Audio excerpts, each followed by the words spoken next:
Day or anything like that. Happy Mother's Day to all the moms out there. Hope you guys had a great weekend and really took full advantage of everybody else around you to help you out and give you a day off. So we do appreciate it. My sister is now a mom. I got my 2-year-old niece kind of running around back here. I'm up in Washington enjoying what used to be warm weather. Now it's kind of cooling off a little bit today. We're probably going to get some rain, so no surprise, it's Washington. But my mom's up here, and we've just been helping out around the house, and we treated her to a nice homemade pancake breakfast along with some bacon and all that. So we got 2 moms in the household, and it's been a fun weekend so far. So enjoyed it. Ready to get back to the week. It's been a decent day in the market, even though it's kind of been awkward, isn't it? We've been looking at the market kind of crawling up here. You can see it. I have my chart here. For me, it's been just an uncomfortable market, right? It's kind of just been melting up. It's been kind of clawing its way up there. There have been better sectors. Obviously, the Qs have been doing pretty well. Some stocks have been doing amazingly. They've exploded and spiked. We'll kind of go through some of those. Others just haven't done anything, and we're wondering, okay, when do we start shorting this market? I've tried dabbling a couple times. This last time I've been using some contra ETFs to look at, to say, hey, like UVXY and VIX, say, well, what do we need to do when we get into this? And they have said, no, don't short yet. So we kind of look at what's going on with the Fed, and we realize that a lot of money is going on out there and getting pushed into the markets, and it's just not something you want to go against. Now, that isn't to say that it's easy. You can't just go buy something, close your eyes, and have everything kind of go up to you. There have been some drastic pullbacks that just kind of come out of nowhere. So we'll keep walking through this. Let me know if you guys have any comments or anything you want to be looking at, chat about. You let me know. We'll kind of go through that. I do have a list of things I want to talk about and show to help encompass the entire market. This is the state of the market address. And so we're looking at this and saying, yeah, let's get out there and kind of just see what's happening. So some of the earliest places that I wanted to look at, and let me double check that everything is good here.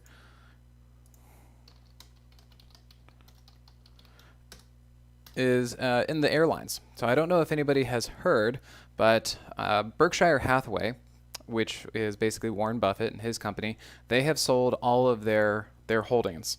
So if you look at Southwest, we're looking at Southwest, and it just can't catch a bid.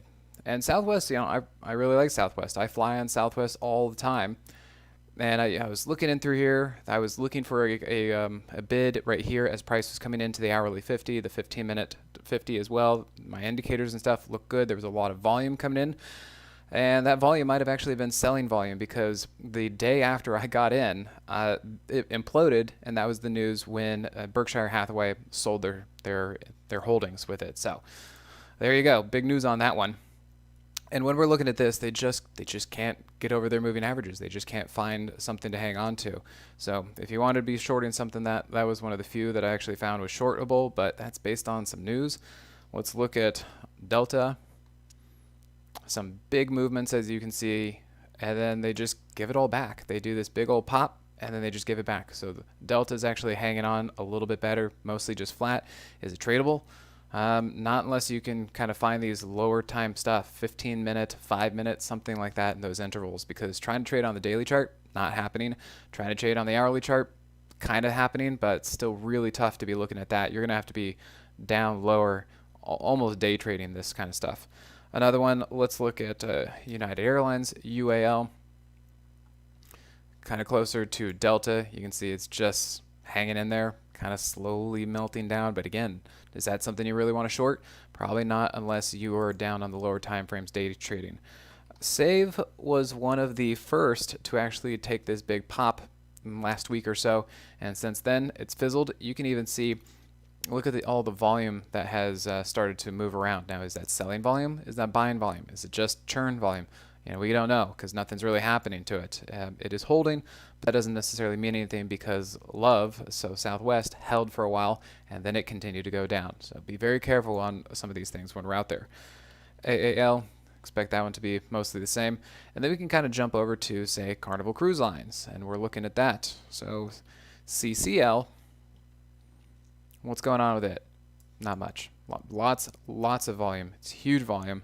And what's it doing? It really can't get anywhere. Is it going to be running into moving averages like that? Is it going to be running into moving averages like this? Is it shortable, as we continue to get pushed down along, say, the daily 50 SMA? Or does it do what some of these other ones that we're seeing with the airlines and whatnot, just kind of going sideways? We're going to have to wait and see. But so far, not really tradable. Now, RCL had earnings. I think it was either today, tomorrow. Let's see what this thing says when it pops up. Oh, yeah, that's right. Unspecified time. I remember looking at that today and talking about it. Yeah, no news in the overnight yet. So nothing going on there. I don't really like to trade going into earnings because it's always a crapshoot. So what do you do with that? Nothing there. Now, I do have a few friends, so I am a pilot. So if you guys want to check out what my channel is, you can go to profitpilot.com. It's profit-pilot.com. Over there, I do have this link, and let me kind of open this up for you. And then what we can do is slide here. You guys can take a look at this. Go over to simplertrading.com/nav today's markets. And if you want to do that, kind of just type in and you'll find this. That's where you get the free ebook that I wrote based on these volatile markets and how to trade with them. The other one you can do is profitpilot.com with a hyphen in between profit and pilot. And so as I said, I'm a pilot. I'm not commercial pilot, but my friends, I got a few of them that are commercial. And one of them said that he's flown 3 days in the last month. So they're not doing much. And they've been... all their flights have just basically been halted. I think we mostly know what's going on with that. That shouldn't be too much of a news. My other friend, who's a little bit more involved into kind of the politics or the news side of the airlines, has told me that some of the CEOs, or one in particular, I don't want to be naming names, but said, expect, and he said this to the pilots, expect to lose your job in September when the federal money runs out, or when their mandates of keeping people on the payroll runs out. So I don't know all the details about that when they take federal money. Don't call it bailout money, but basically the stopgap measure money. And so they have certain requirements to keep people on the books. Well, when that runs out and they don't have those requirements anymore, my understanding is they said, hey, expect to lose your job. So be very aware of that and be careful if we're going to be trying to trade some of these stocks like this. And the airlines. I don't see the cruise. I think the floating petri dish was a very interesting, hashtag that I saw trending for a while for the cruise line. So kind of amusing on that one. Then another sector we can look at, because people are really concerned about inflation and kind of the devaluation of the dollar because of all the Fed money that's being printed out there. So some people have been looking at the dollar, which we can be seeing through UUP. Doesn't look too bad. So for UUP, might be an interesting play if you want to go for strength of the dollar. If this were any other normal chart, forget what they are, because a lot of times I just like to trade the chart. It doesn't really matter what it is. It looks really good. It's been kind of hovering around here, but it's been holding up, staying pretty well. And price has generally been staying above the daily 50, which is that magenta color line. For me, the Moxie indicator is above 0. And then also what I see is a double bottom and positive divergence on the Moxie indicator as well. So some of that is starting to kind of put some of that pressure up on that. The other one that you can see as we go a little bit further, this is really starting to kind of narrow down as to what kind of entry that I like to get into, is when price not only crosses the hourly 50, but when it comes back and tests the hourly 50. I like that. That's what usually helps me confirm when something is good. And then you can see the Moxie indicator is now crossed and gone positive. Now, this may not be the most exciting of investment strategies, but it is something that if you like to play currencies and if you were looking for something strong, it seems to me like there's a pretty good setup on this one, even if we look at the monthly and the weekly. Not too shabby, right? Looking fairly good here. Price is over the monthly 10, and we have the 8 over the 21, and everything is basically in an uptrend, looking all right. And we got the Moxie price trigger as well. So just kind of putting that out there. State of the market, covering all of our bases. Now, that being said, we go back to, well, what do you do to, hedge your earning power, your dollar's earning power? Like, what do you do when there's more money out there? So there's more supply.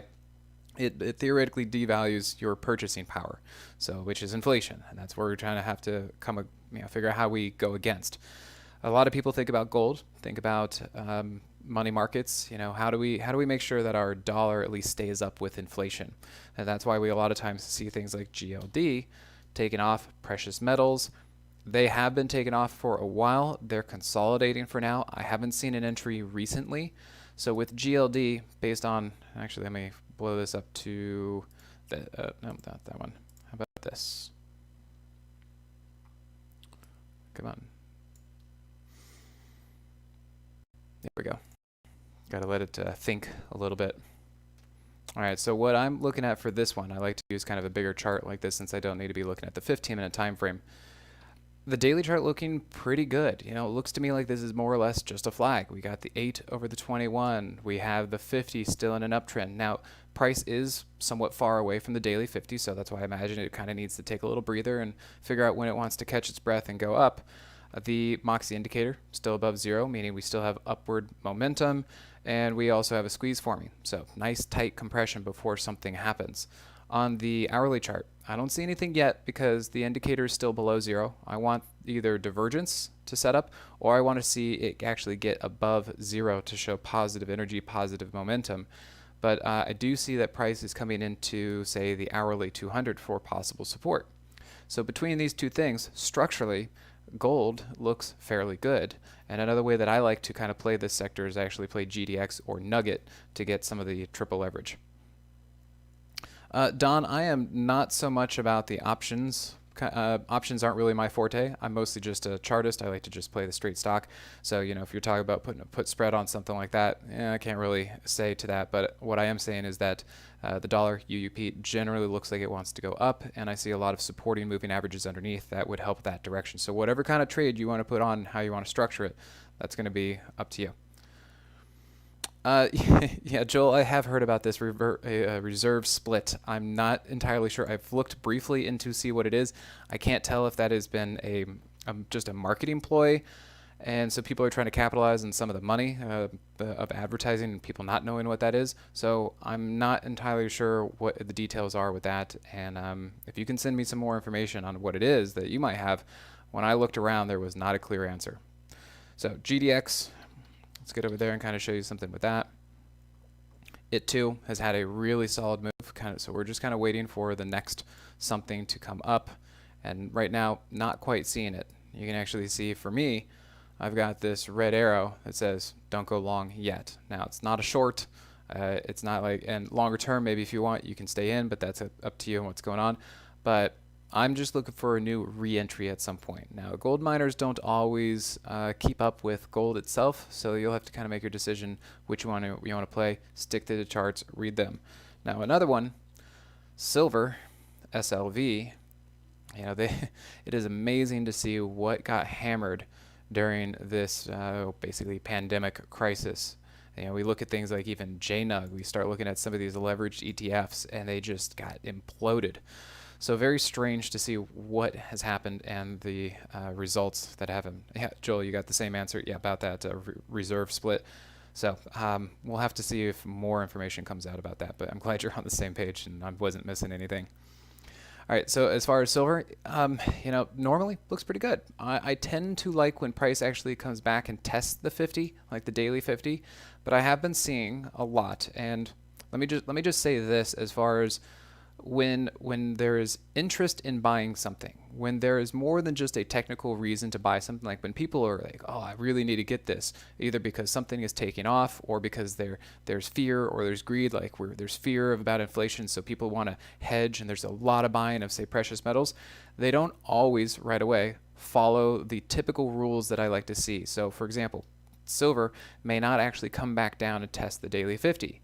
If there's really a fire up underneath this and people are seeing that they really want to hedge and get some protection and buy these precious metals, they're just going to go. They're just going to go for a while. And so what I do to kind of help guide me on that is I step down to a lower time frame and I look at, say, the hourly time frame. And for me, generally, as long as price stays above the hourly 50, and again, the Moxie indicator above 0, then I'm okay following that until the daily chart starts to kick in and starts to actually find its footing. So there kind of be two entries, entry on the hourly first, and then maybe later we'll get a clean entry on the daily. So we have to kind of go and say, you know, is this happening? Is there a huge interest in these precious metals? And generally I'd say, yeah, it looks like they're starting to become one because there has been a lot of volume that has come into this recently. So keep your eyes on that. There is a squeeze happening. and the hourly chart looks fantastic. It just bounced off of the hourly 200. We got the Moxie price trigger, and we're above all these other moving averages. So keep an eye on that. If you want some leverage, you can do USLV. Yeah, so Mike, that was another one I was running into. So TLT, talking about the bonds. Now, an interesting situation, there are some mechanisms that happen out there that the Fed wants to keep interest rates low. And so if you understand the inverse relationship between price and interest rates for bonds, higher the price for bonds, the lower the interest rate, and that's what they want to try and do. And so we know that the Fed is basically going out there and buying bonds. We've even heard that they're going to start buying corporate bonds, which is this is another argument for another time for other people out there to actually figure out the legality of that and then what it actually means as far as unprecedented behavior by the Fed, buying corporate bonds. So we need to keep an eye on that and see how that really develops. That being said, they are buying bonds. They're trying to keep the interest rates low. We're looking at this. Well, I don't see anything yet as far as a buyable something. I tried taking a real quick swing back here when price started to run into the hourly 50, and you can see my Moxie indicator was just about to cross zero. So I was like, all right, if this is going to go, it's going to go right here. By the end of the day, I didn't like it, and I got out, basically break even. And since then, you can actually see that not only did price not get supported, not stay over the hourly 50, it went through the 50 and then got rejected by the underside of the hourly 50. The Moxie indicator was below zero, and it's been in a short-term downtrend ever since. So this is how I trade. It works for me, and I've got a fair amount of followers that think that it works pretty well for me too. So they're out there as well. Oh, and by the way, if anybody is interested in kind of learning more about me and how I teach and how I talk, you can go over to simplertrading.com/Moxie. And that's going to be my channel. I was thinking stocks. That's where you can find my indicator if you want that. But simplertrading.com/Moxie if you want to find out my channel. When this was happening, when price was falling off of the hourly 50, I said expect price at least to go to the daily 50, which is this magenta color line. And so far, that's exactly where it went. Now, will it hold? We don't know yet. We don't know. We have to keep waiting and seeing because on the hourly chart, we're still underneath the hourly 50, which means we're still in a downtrend.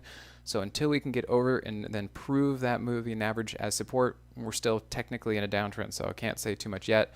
Maybe that's a double bottom. We don't know if it's going to hold yet either. And Tommy, yeah, as far as inverse ETFs, yes, I do, because I pretty much just trade stock. So I do need leverage ETFs like that because I don't really play the option side of things. So yeah, I use them all the time, say Nugget and then UVXY. I'll get over into volatility next. So that's kind of what I'm seeing about TLT. I don't see anything yet. Daily chart still looks intact, but I can't really enter until the hourly chart starts to actually pick up and show me something good. All right, so that kind of handles all that. Now let's look at, say, UVXY and VIX, and then I will swing that over to here because I need to look at the lower time frame chart. Now I use UVXY, which is triple leverage inverse ETF of, well, it's a triple leverage of volatility, which generally I use as a contra indicator for the SPY, the market, because the UVXY and the VIX will trade inversely related to the SPY. And when I see discrepancies and divergences, depending on which way that is, it will tell me more information than, say, just the ETF alone or just the market alone. And right now, I'm not seeing anything. Everything's working out pretty well. I did see one back down here, but that was an education that I was teaching the class at the time, and it worked out beautifully at that time. Since then, and I've been trying to figure out, like, okay, is the market going lower, going higher, how much? Last week I was really on the fence about, okay, do we need to short the market? Is the market going to hold up or is it going to fall apart? Well, on the UVXY, it never got over the 15-minute 50. Therefore, I could never go long the UVXY, which meant that the S&P, the market, was not going to go down. So if you can kind of keep that in mind of what's going on with that inverse relationship, this told me that the market was going to keep going up because I kept looking at the UVXY.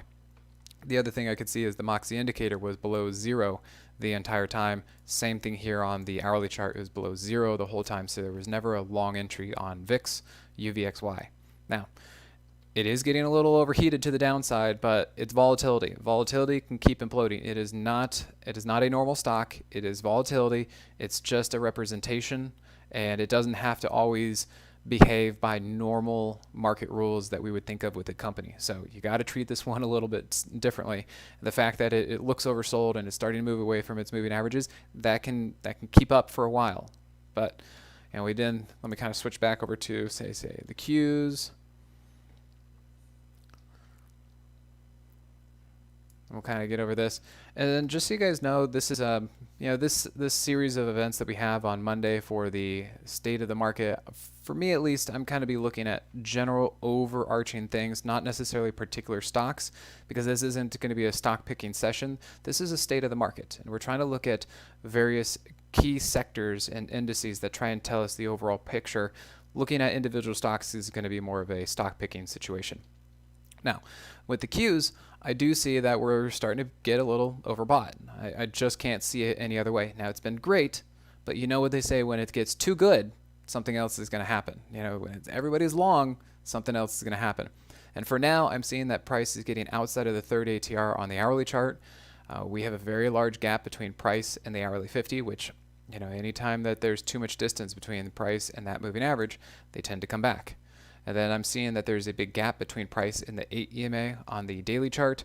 And we are starting to, if you go all the way to the left of the screen, you see that there's actually a gap here way back in the day on the daily chart. We are starting to run into that. I believe it's at about 230. So we've got a couple more dollars until we hit the bottom side of that gap. So that might be a bit of a magnet that the Qs are actually reaching, or trying to reach the underside of that gap. So just keep that in mind, that maybe once you hit it, something might it's like, okay, we got there, and then it falls over. Another thing to be looking at is on the 15-minute time frame. This thing has been such a beast that it has touched the 15-minute time frame a couple times, 15-minute 50, but the last 2 or 3 days, it has started to pull away from the 15-minute time frame, which means this thing is really, really hot. And again, when it gets too hot, when it gets overheated, it starts pulling away from all of its moving average support and tends to fall over, because it doesn't have any support. So it gets too far ahead of itself. So just keep that in mind. And I'm being very careful about this and kind of keeping things short. So look at price compared to the angle of the Moxie indicator. I know not everybody's familiar with it, but if this is going to be a really good, strong, sustained something, the indicator should be going with price, not with, like double negative. There's negative divergence there, basically. The fact that the indicator is going flat compared to price going up is not really a great thing. It can hold, it can sustain for some time, but it's not the greatest thing. All right, now some other things I wanted to show. Let's see. Okay, so this is the internals for today, and quite a few of us were talking about this.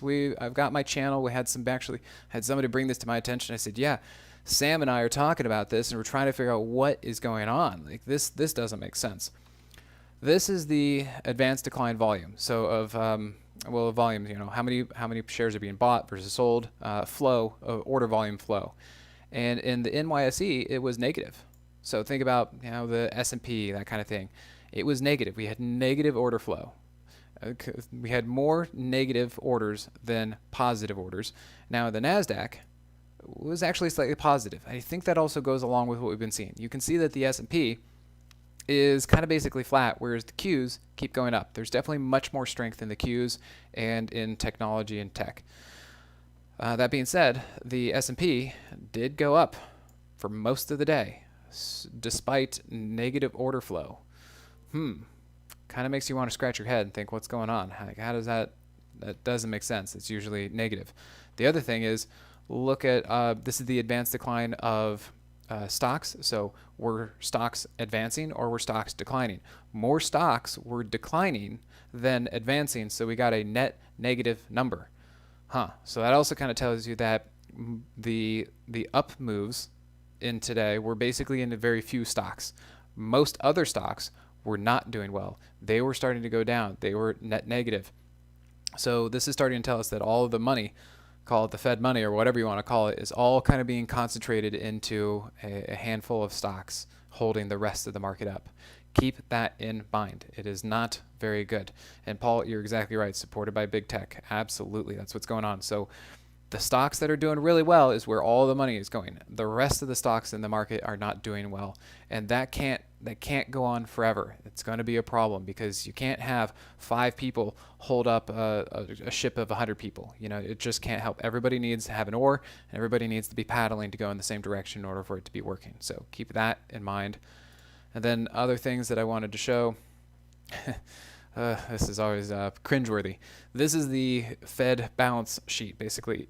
So before 2008, this was never really a thing. Quantitative easing, right?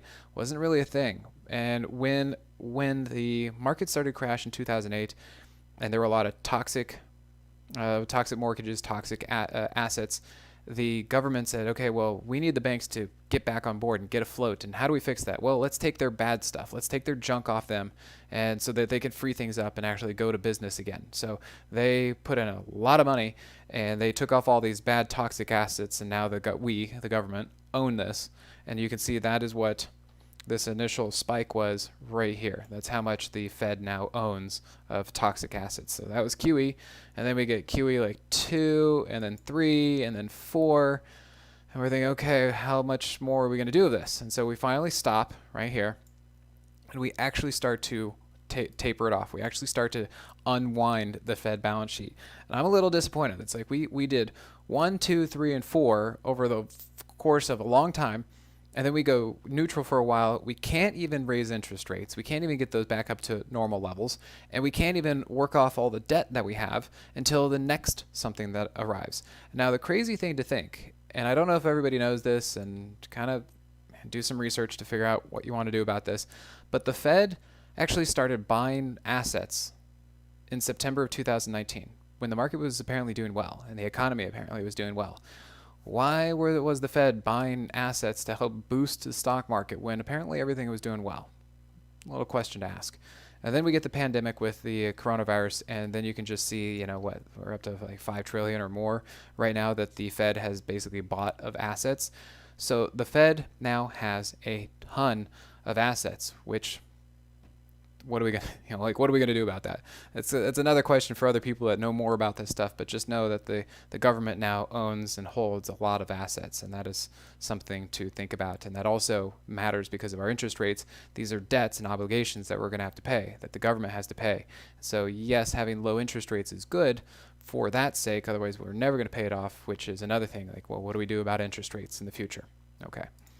Now, one more other thing I'll show you is this one. And you can see basically the direct correlation between the Fed adding money or buying up assets, adding to their portfolio, basically putting money into the market, and the market's reaction. So that was September 2019. They started right here, started adding to their balance sheet, expanding, not QE, as Jerome Powell put it. He said, don't call this QE. Funny. And then you can see that when we had the implosion of the market due to coronavirus, and now we've had the subsequent market rebound, and then look how much the Fed has added to its balance sheet. So this market run has really been from Fed money getting injected into the market.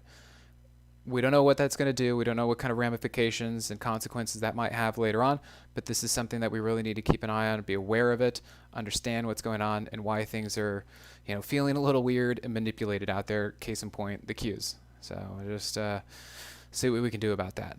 All right, so I think that's basically going to be covering it. I'll kind of bop around just a couple more things. XLF, just to make a full round circle about some stuff. Financials, banks, not doing well. Think about low interest rates. Think about the oil sector. They are going in problem. There are a lot of bankruptcies happening. And banks who loan out money as loans, and then companies go bankrupt, if too many happen, well, the bank is now losing money because they gave out that loan. That loan won't be repaid. And now if they're going to try and recoup anything, then they need to go sell off all of the equipment to see if they can get anything back. So it is not a good situation. And when oil prices are so low, and we see that fracking and the shale areas can't make money because it's too cheap and it costs too much, then they're going out of business. And we're going to be starting to see this kind of residual and these repercussions happening. So XLF as the financials, not really doing much. Kind of the same thing as the travel industry with the airlines and cruise lines. So we're seeing that. I was looking at XLU. Yeah, JJ, I know. Just trade Apple, right? Just that seems to be Apple is the Q's. That's exactly right. Yeah. Yeah, glad you guys are making money where you can. XLU, even here, not really safe haven. Not much to talk about here. It has done exactly what I like as far as price running into the underside of the daily 50, but after that, can't determine too much there either. UNG, which is natural gas, it looked like it wanted to be bottoming. I spoke about this last week, last Wednesday, because somebody was looking at it, and at the time it was right here, and come on, computer, right here I said it could possibly bounce, but I can't go in until price is at least over the 15-minute 50, and this is the reason, because it continued to go down for the rest of the week. But maybe there's something there. It looks like it wants to turn. I don't trade this sector because it's really highly manipulated, or it is based on news and events out there. Just not really my sector.